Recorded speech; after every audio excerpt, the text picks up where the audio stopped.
Anyway, my name is Kyoko Yamanaka from Osaka. I'm a member of Osaka Prefecture University, and then also I'm a member of the Japan Society of Sexual Science. And my major is social work and social welfare, so I'm interested in social aspect of the human sexuality. Then this time I'm going to present about the domestic violence. Especially I'm focused on these topics. Why did the number of domestic violence victims using public shelter decrease in Osaka, Japan? A qualitative analysis of interview with the staffs of in charge of the consultation for DV victims. Let's start it.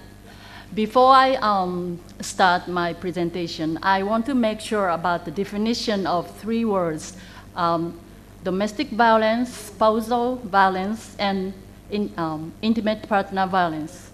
Domestic violence means violence between intimate partner, but historically, domestic violence have been socially visualized as violence against all women in the partnership. In this presentation, DV is used as the meaning of violence against women. And IPV, intimate partner violence, this term is presently start to used, especially in the America, in the United States, means violence between intimate partners. This term includes all forms of partnership, for example, LGBT couple. And then also SV, spousal violence, means violence between spouses.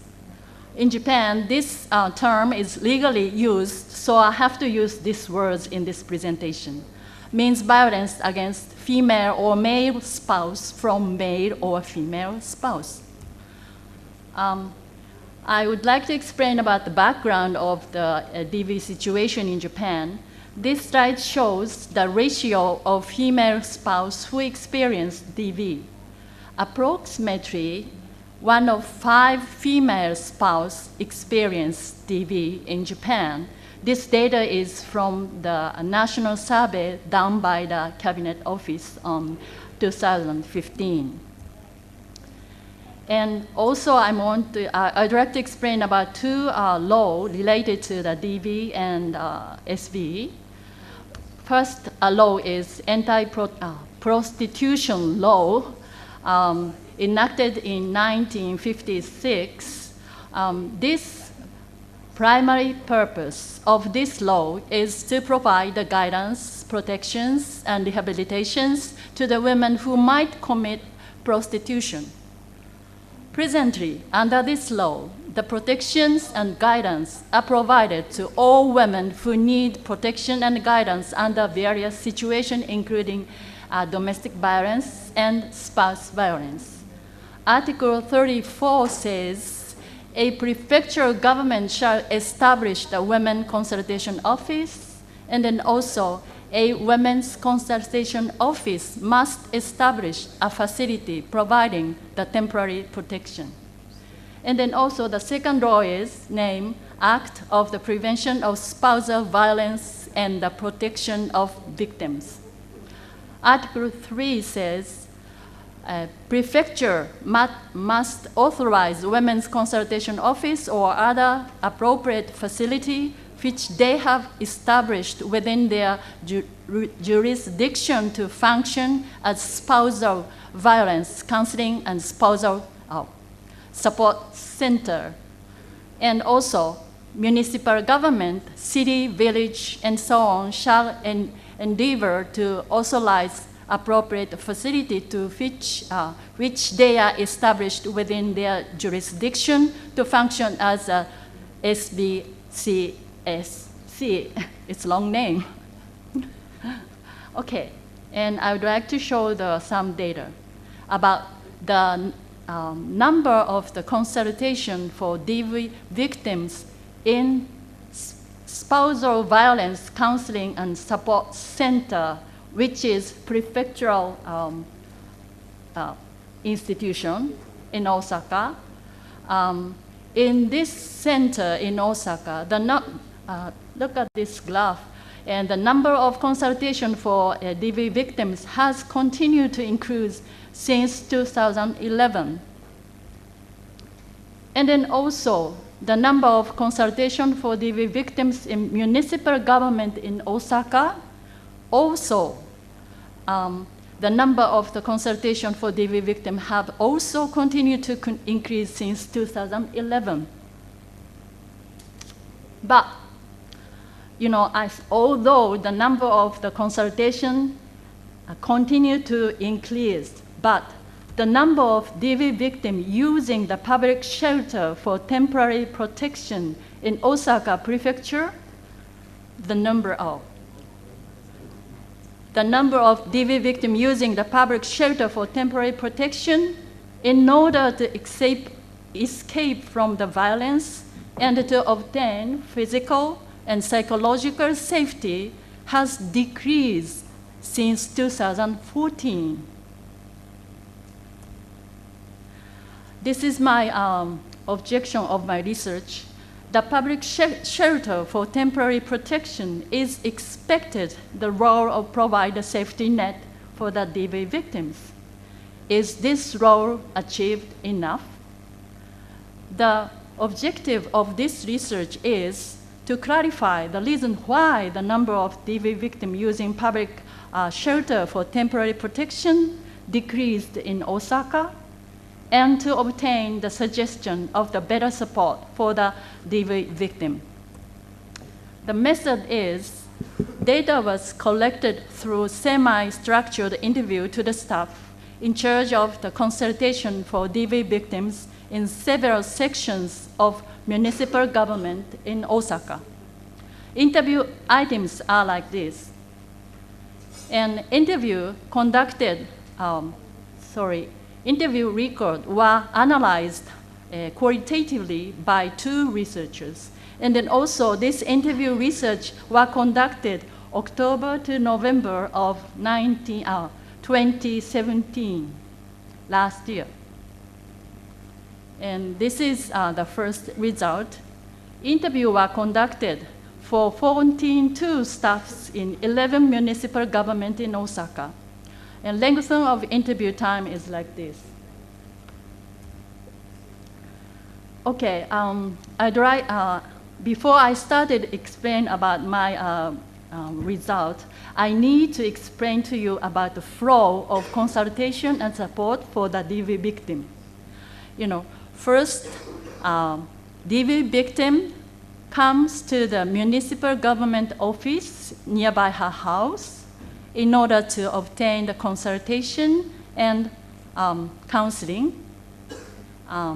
Then, if she decided to use the public shelter, the staff of municipal government ask the possibility to the victim's use of shelter to the spousal violence counseling and support center in prefectural government.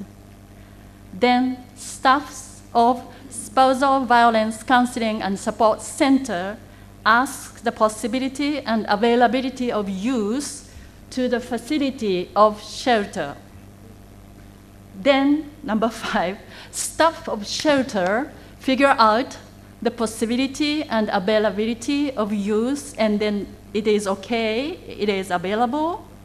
Then staff of spousal violence counseling and support center finally decided the use of shelter. Then that result will tell to the staff of municipal government.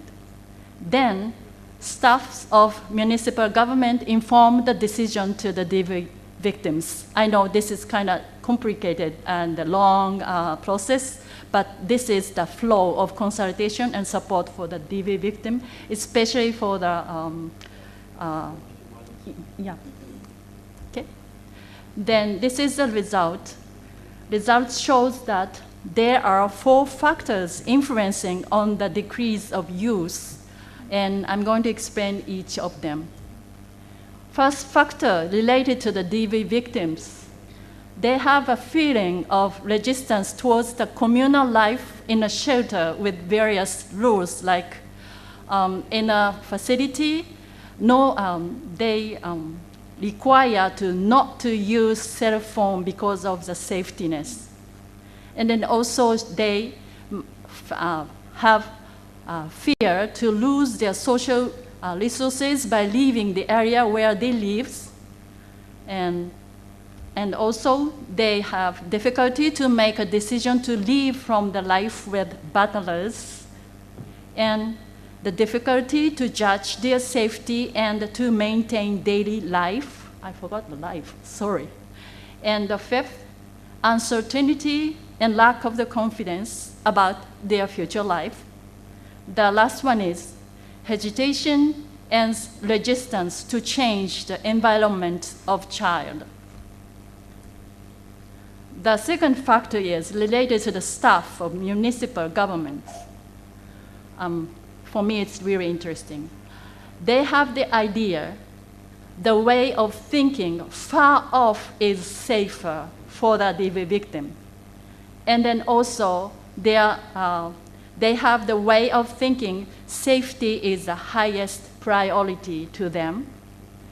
Then the third one is they have lack of basic understanding of DV itself. And then also problem on system of collaboration between various sections relate in that municipal government related to DV victims' several needs. And then also lack of ability of counseling and consultation among the staff in this municipal government. Long result, but problem causing from employment from full-time or part-time among staffs. Then the last one is problem on shortage of budget. The third factors relate to the facility of shelter itself.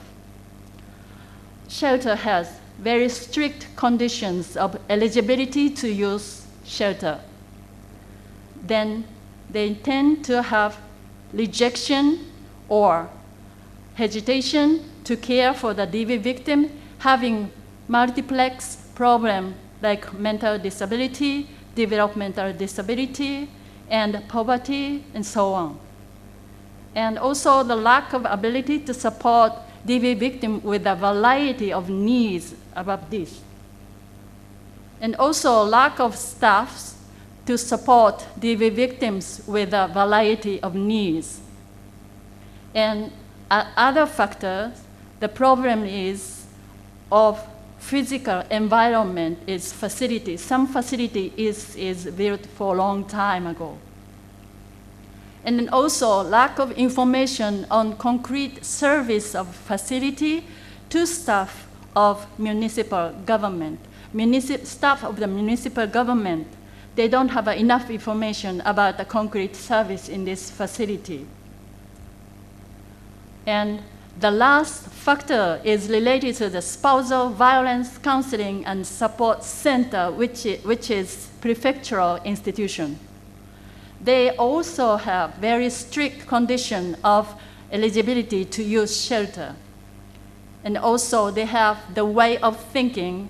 Other sections, for example, that's the section in charge of the problem with disability, has a primary responsibility to provide service to the DV victim with multiplex problems. And also they have inconsistency of assessment of eligibility to use shelter by each social worker. And the fourth one is lack of communication and collaboration with staff of municipal government. And also they have lack of budget. And I want to talk about consideration a little bit. Four factors were mutually related and has an influence on the decrease in the use of shelter. For example, the way of thinking far off is safer by staff of municipal government is opposed to the fear to lose their social resources by leaving the area where they live for the long time by DV victim. DV victim who was recommended to use far-off shelter, she might not choose to use the shelter because of the fear written above. And also staff of municipal governments think safety is the highest priority and recommended the use of the shelter to the DV victim. But DV victim with multiplex problem could not use the shelter if spousal violence counseling and support center shows strict condition of eligibility to use shelter. So I would like to some suggestion to the practical practice. We need examine the measure of each factors in detail. And this is just a here interview research. And then also we need to re-examine the basic thought pursuing security for DV victims. We never ignore the security of DV victim, but now we need to understand and respect their needs of quality of life than security. Sorry. And then also we need re-examine the condition of eligibility to use shelter, since DV victims has multiplex problem. And then also we need to train staff of shelter in order to support the DV victim with multiplex problems. The staff are not ready to support this type of DV victim. And then also train staff of spouse violence counseling and support center in prefecture government in order to obtain the proper skills to assessment. The last one is facilitate the collaboration of staffs of municipal government and staff of spouse violence counseling and support center. We need more better collaboration between these two organizations. Thank you very much. This is my presentation.